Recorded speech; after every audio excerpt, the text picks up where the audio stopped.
As someone who worked at Apple, people always ask me how that experience was, and I'm here to tell you a little bit about some of the culture shocks that I experienced going from investment banking to Apple. Finance and tech are two very different industries, and culturally, they operate in different ways. Just the nature of the work was so different that it's really hard to compare apples to apples. Honey.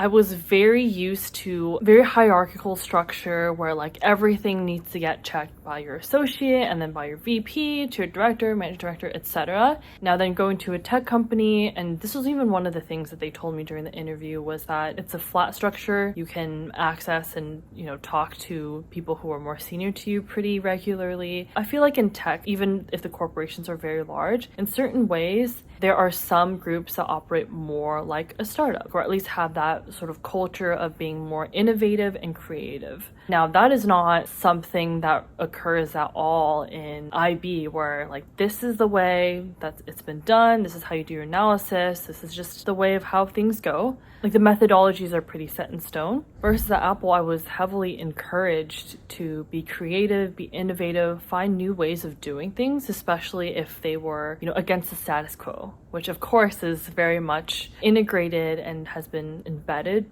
just from Steve Jobs. So culturally, that was pretty big for me, where I was so used to being told what to do. Like, this is the color font I want it in, this design that I want, this is basically how I want the page to look, to now I get to decide what I think makes the most sense, whether it's the way we approach the question or problem, as well as even how we present it. So those were things that were very new to me, where I would ask, how do you want this to look? What is the format that you want? And there really isn't one. So going from this very structured environment to a place where I had the freedom and pretty much a lack of structure was both refreshing as well as a bit daunting, because I was just not that used to trying to come up with solutions and being able to discuss this with my teams and then finding a way to implement it. If you are someone who's indecisive, or you're like, I don't know how the seniors want, or if there's a standard format, it took me a lot more time in the beginning to be like, okay, this is how I want things to look, versus when you're in investment banking, there are certain colors that you use.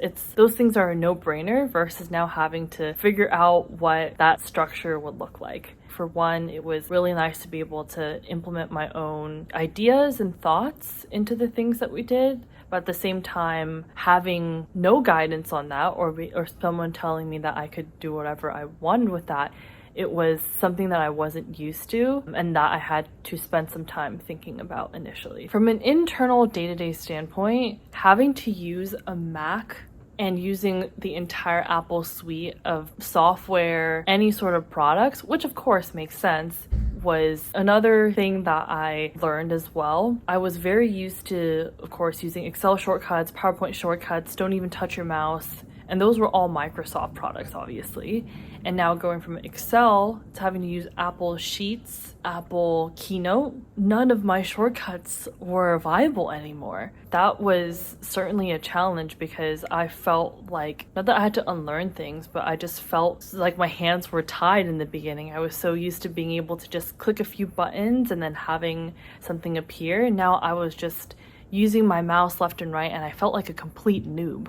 So that was something that I had to just accept. Of course, like, you wouldn't use any competitor's products when you're working for that company. And I have no complaints about any of Apple's other products. I think they're all amazing. I'm locked into the ecosystem from my personal device standpoint, but from a work standpoint, especially when it came to things that you had to do on a spreadsheet, that was such a day-to-day clunkiness that I had to get used to. But luckily, you're not doing like 3-statement models or building out like LBOs or M&A models, so nothing too crazy. It was just getting used to. The things that were pretty similar was just the proprietary and confidentiality of things, which is obvious in most organizations, but especially at Apple, where they really like to not spoil the surprise, so to speak. Even internally, just like the amount of silos that there are was very apparent. And of course, the reason behind that is because you don't want any confidential information to get leaked, and even keeping the delight of the surprise like within the organization as well. Like, not everyone at the company knows what other people are working on or when things are going to be released, or what the next like product is going to be. So for example, even the Apple Vision stuff, like teams don't know about it unless you're working on it. But it was really cool to see and be able to sort of experience both worlds, the type of people in both worlds, the type of work, and just being able to see what goes on internally behind these really large corporations